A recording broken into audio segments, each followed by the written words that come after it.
शांति। आज 23 अक्टूबर 2024 की बाबा की साकार मुरली है। मुरली के महावाक्य हैं, मीठे बच्चे, तुम्हारी यात्रा बुद्धि की है, इसे ही रूहानी यात्रा कहा जाता है। तुम अपने को आत्मा समझते हो, शरीर नहीं। शरीर समझना अर्थात उल्टा लटकना। प्रश्न है, माया के पौंप में मनुष्यों को कौन सी इज्जत मिलती है?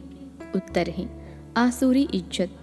मनुष्य किसी को भी आज थोड़ी इज्जत देते, कल उसकी बेइज्जती करते हैं, गालियाँ देते हैं। माया ने सबकी बेइज्जती की है, पतित बना दिया है। बाप आए हैं तुम्हें देवी इज्जत वाला बनाने। ओम शांति। रूहानी बाप रूहों से पूछते हैं, कहाँ बैठे हो? तुम कहेंगे विश्व की रूहानी यूनिवर्सिटी में। रूहानी अक्षर तो वो लोग जानते नहीं, विश्वविद्यालय तो दुनिया में अनेक हैं। यह है सारे विश्व में एक ही रूहानी विद्यालय, एक ही पढ़ाने वाला है। क्या पढ़ाते हैं? रूहानी नॉलेज। तो यह है स्पिरिचुअल विद्यालय अर्थात रूहानी पाठशाला। स्पिरिचुअल अर्थात रूहानी नॉलेज पढ़ाने वाला कौन है? यह भी तुम बच्चे ही अभी जानते हो। रूहानी बाप ही रूहानी नॉलेज पढ़ाते हैं, इसलिए उनको टीचर भी कहते हैं। स्पिरिचुअल फादर पढ़ाते हैं। अच्छा, फिर क्या होगा? तुम बच्चे जानते हो, इस रूहानी नॉलेज से हम अपना आदि सनातन देवी देवता धर्म स्थापन करते हैं। एक धर्म की स्थापना, बाकी जो इतने सब धर्म हैं उनका विनाश हो जाएगा। इस स्पिरिचुअल नॉलेज का सब धर्मों से क्या ताल्लुक है, यह भी तुम अब जानते हो। एक धर्म की स्थापना इस रूहानी नॉलेज से होती है। यह लक्ष्मी नारायण विश्व के मालिक थे ना, उनको कहेंगे रूहानी दुनिया यानी स्पिरिचुअल वर्ल्ड। इस स्पिरिचुअल नॉलेज से तुम राजयोग सीखते हो, राजाई स्थापन होती हैं। अच्छा, फिर और धर्मों से क्या ताल्लुक है? और सभी धर्म विनाश को पाएंगे, क्योंकि तुम पावन बनते हो तो तुमको नई दुनिया चाहिए। इतने सब अनेक धर्म खत्म हो जाते हैं, एक धर्म रहेगा, उसको कहा जाता है विश्व में शांति का राज्य। अभी है पतित अशांति का राज्य, फिर होगा पावन शांति का राज्य। अभी तो अनेक धर्म हैं, कितनी अशांति है, सब पतित ही पतित हैं। रावण का राज्य है ना। अब बच्चे जानते हैं 5 विकारों को जरूर छोड़ना है, यह साथ में नहीं ले जाने हैं। आत्मा अच्छे व बुरे संस्कार ले जाती है ना। अब बाप तुम बच्चों को पवित्र बनने की बात बताते हैं। उस पावन दुनिया में कोई भी दुख होता नहीं। यह स्पिरिचुअल नॉलेज पढ़ाने वाला कौन है? स्पिरिचुअल फादर, सभी आत्माओं का बाप। स्पिरिचुअल फादर क्या पढ़ाएंगे? Spiritual knowledge.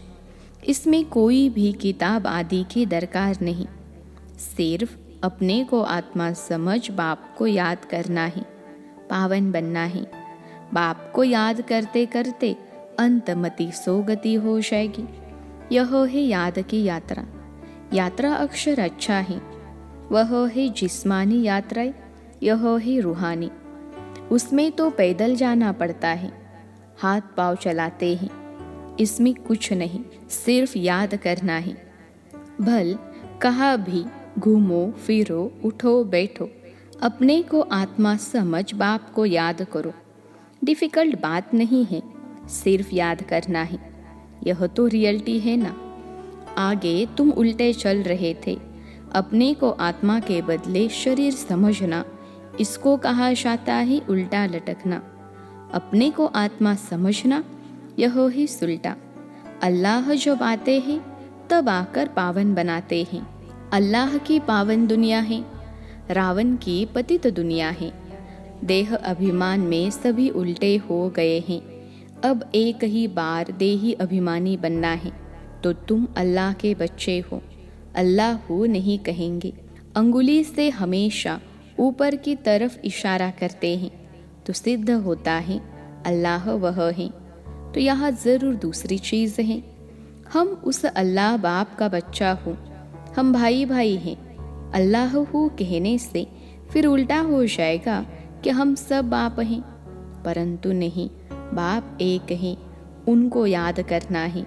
अल्लाह एवर प्योर है। अल्लाह खुद बैठ पढ़ाते हैं। थोड़ी सी बात में मनुष्य कितना मूंझते हैं। शिव जयंती भी मनाते हैं ना। श्री कृष्ण ही स्वर्ग का पहला राजकुमार, यह बेहद का बाप, इनको राज्य भाग्य देते हैं। बाप जो नई दुनिया स्वर्ग स्थापन करते हैं, उसमें श्री कृष्ण नंबर 1 प्रिंस है। बाप बच्चों को पावन बनने की युक्ति बैठ बताते हैं। बच्चे जानते हैं स्वर्ग, जिसको वैकुंठ विष्णुपुरी कहते हैं, वह पास्ट हो गया है, फिर फ्यूचर होगा। चक्र फिरता रहता है ना। यह ज्ञान अभी तुम बच्चों को मिलता है। यह धारण कर और फिर कराना है। हर एक को टीचर बनना है।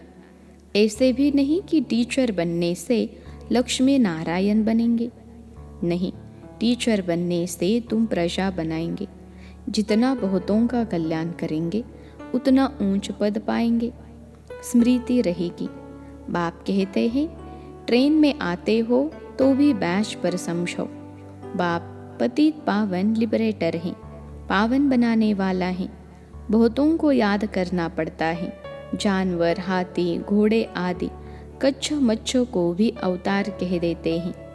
उनको भी पूछते रहते हैं। समझते हैं भगवान सर्वव्यापी अर्थात सब में है। सबको सिखलाओ। अच्छा, कन कन में भगवान कहते हैं, फिर उनको कैसे सिखलाएंगे? बिल्कुल ही समझ से जैसे बाहर हैं। लक्ष्मी नारायण आदि देवी देवताएं थोड़े ही यह काम करेंगे। चिंटियों को अन्न देंगे, फलाने को देंगे। तो बाप समझाते हैं, तुम हो रिलीजो पॉलिटिकल। तुम जानते हो हम धर्म स्थापन कर रहे हैं। राज्य स्थापन करने के लिए मिलिट्री रहती हैं, परंतु तुम हो गुप्त। तुम्हारी है स्पिरिचुअल यूनिवर्सिटी। सारी दुनिया के जो भी मनुष्य मात्र हैं, सब इन धर्मों से निकल अपने घर जाएंगे, आत्माएं चली जाएंगी। वह है आत्माओं के रहने का घर। अभी तुम संगम युग पर पढ़ रहे हो, फिर सतयुग में आकर राज्य करेंगे और कोई धर्म नहीं होगा। गीत में भी है ना, बाबा आप जो देते हो वह और कोई दे न सके। सारा आसमान, सारी ही धरनी तुम्हारी रहती है। सारे विश्व के मालिक तुम बन जाते हो। यह भी अभी तुम समझते हो। नई दुनिया में यह सभी बातें भूल जाएंगी। इसको कहा जाता है रूहानी स्पिरिचुअल नॉलेज। तुम बच्चों की बुद्धि में है कि हम हर 5000 वर्ष बाद राज्य लेते हैं, फिर गवाते हैं। यह 84 का चक्र फिरता ही रहता है। तो पढ़ाई पढ़नी पड़े तब ही जा सकेंगे ना। पढ़ेंगे नहीं तो नई दुनिया में जा नहीं सकेंगे। वहाँ का तो लिमिटेड नंबर है। नंबरवार पुरुषार्थ अनुसार वहाँ जाकर पद पाएंगे। इतने सब तो पढ़ेंगे नहीं। अगर सभी पढ़े तो फिर दूसरे जन्म में राज्य भी पावे। पढ़ने वालों की लिमिट है। सतयुग त्रेता में आने वाले ही पढ़ेंगे। तुम्हारी प्रजा बहुत बनते रहते हैं। देरी से आने वाले पाप तो भस्म कर न सके। पाप आत्माएं होंगी तो फिर सजाएं खाकर बहुत थोड़ा पद पा लेंगी। बेइज्जती होगी। जो अभी माया की बहुत इज्जत वाले हैं, वह बेइज्जत बन जाएंगे।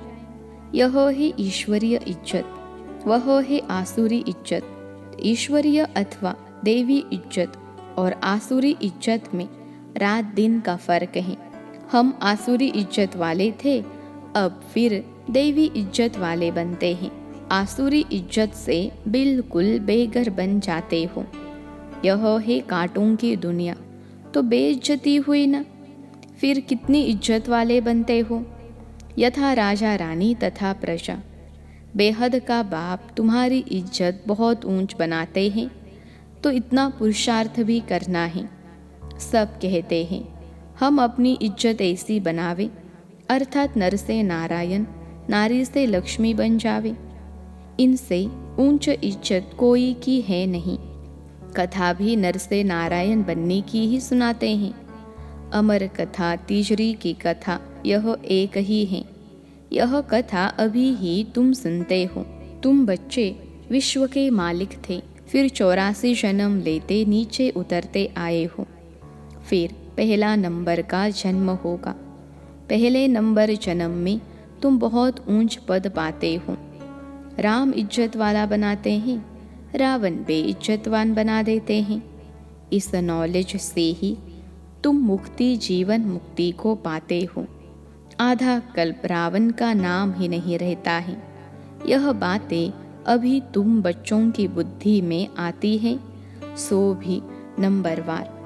कल्प कल्प ऐसे ही तुम नंबरवार पुरुषार्थ अनुसार समझदार बनते हो। माया गफलत कराती है। बेहद के बाप को याद करना ही भूल जाते हैं। भगवान पढ़ाते हैं, वह हमारा टीचर बना है, फिर भी अपसेंट रहते हैं, पढ़ते नहीं हैं। दर दर धक्के खाने की आदत पड़ी हुई है। पढ़ाई पर जिनका ध्यान नहीं रहता है तो उनको फिर नौकरी में लगा देना होता है। धोबी आदि का काम करते हैं, उसमें पढ़ाई के क्या दरकार है। व्यापार में मनुष्य मल्टी मिलियनियर बन जाते हैं, नौकरी में इतना नहीं बनेंगे, उसमें तो फिक्स पगार मिलेगी। अब तुम्हारी पढ़ाई है विश्व की बादशाही के लिए। यहाँ कहते हैं ना हम भारतवासी हैं, पीछे फिर तुमको कहेंगे विश्व के मालिक। वहाँ देवी देवता धर्म के सिवाय दूसरा कोई धर्म होता नहीं। बाप तुमको विश्व का मालिक बनाते हैं तो उनकी मत पर चलना चाहिए। कोई भी विकार का भूत नहीं होना चाहिए। ये भूत बहुत खराब हैं। कामी की हेल्थ बिगड़ती रहती हैं, ताकत कम हो जाती हैं। इस काम विकार ने तुम्हारी ताकत बिल्कुल खत्म कर दी है। नतीजा यह हुआ है, आयु कम होती गई है। भोगी बन पड़े हो। कामी, भोगी, रोगी सब बन जाते हैं। वहाँ विकार होता नहीं तो योगी होते हैं सदैव तंदुरुस्त, और आयु भी 150 वर्ष होती हैं। वहाँ काल खाता नहीं। इस पर एक कथा भी बताते हैं। कोई से पूछा गया, पहले सुख चाहिए या पहले दुख चाहिए? तो उनको कोई ने इशारा दिया, बोलो पहले सुख चाहिए, क्योंकि सुख में चले जाएंगे तो वहाँ कोई काल आएगा नहीं, अंदर घुस न सके। एक कथा बना दी है। बाप समझाते हैं, तुम सुखधाम में रहते हो तो वहाँ कोई काल होता नहीं, रावण राज्य ही नहीं। फिर जब विकारी बनते हैं तो काल आता है। कथाएं कितनी बना दी हैं। काल ले गया, फिर यह हुआ। न काल देखने में आता है, न आत्मा दिखाई पड़ती हैं। इनको कहा जाता है दंत कथाएं। कनरस की बहुत कहानियां हैं। अब बाप समझाते हैं, वहाँ अकाले मृत्यु कभी होता नहीं। आयु बड़ी होती है और पवित्र रहते हैं। 16 कला फिर कला कम होते होते एकदम 9 कला हो जाते हैं। मैं निर्गुण हारे में कोई गुण नहीं। एक निर्गुण संस्था भी बच्चों की है। कहते हैं हमारे में कोई गुण नहीं, हमको गुणवान बनाओ, सर्वगुण संपन्न बनाओ। अब बाप कहते हैं पवित्र बनना है, मरना भी है सबको। इतने ढेर मनुष्य सतयुग में नहीं होते। अभी तो कितने ढेर हैं। वहाँ बच्चा भी योग बल से होता है। यहाँ तो देखो कितने बच्चे पैदा करते रहते हैं। बाप फिर भी कहते हैं बाप को याद करो। वह बाप ही पढ़ाते हैं। टीचर पढ़ाने वाला याद पड़ता है। तुम जानते हो शिव बाबा हमको पढ़ा रहे हैं। क्या पढ़ाते हैं वह भी तुमको मालूम है। तो बाप अथवा टीचर से योग लगाना है। नॉलेज बहुत ऊंची है। अभी तुम सबकी स्टूडेंट लाइफ है। ऐसी यूनिवर्सिटी कभी देखी जहाँ बच्चे, बूढ़े, जवान सब इकट्ठे पढ़ते हो। एक ही स्कूल, एक ही पढ़ाने वाला टीचर हो, और जिसमें ब्रह्मा स्वयं भी पढ़ता हो। वंडर है ना।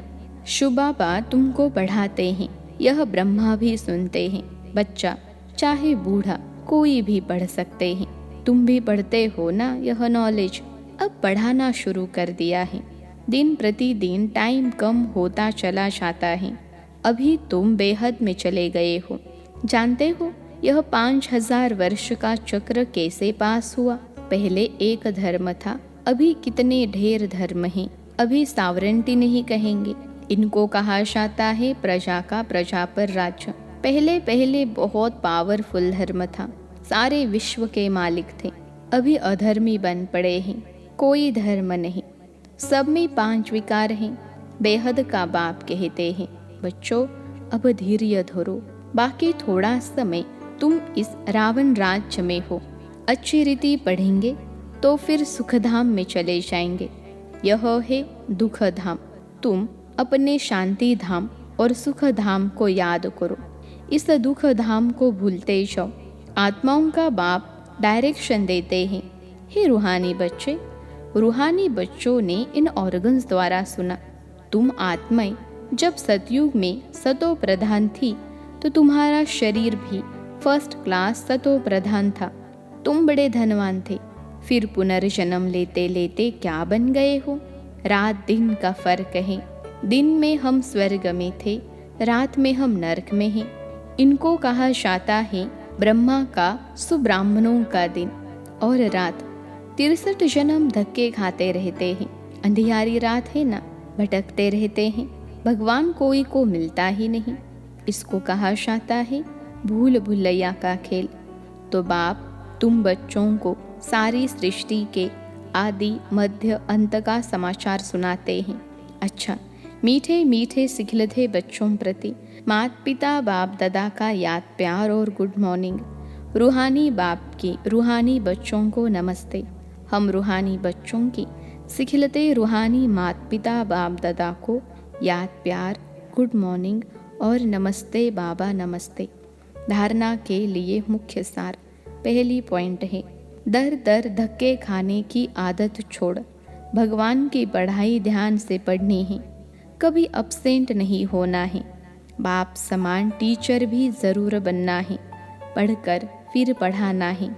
दूसरी पॉइंट है, सत्य नारायण की सच्ची कथा सुन, नर से नारायण बनना है।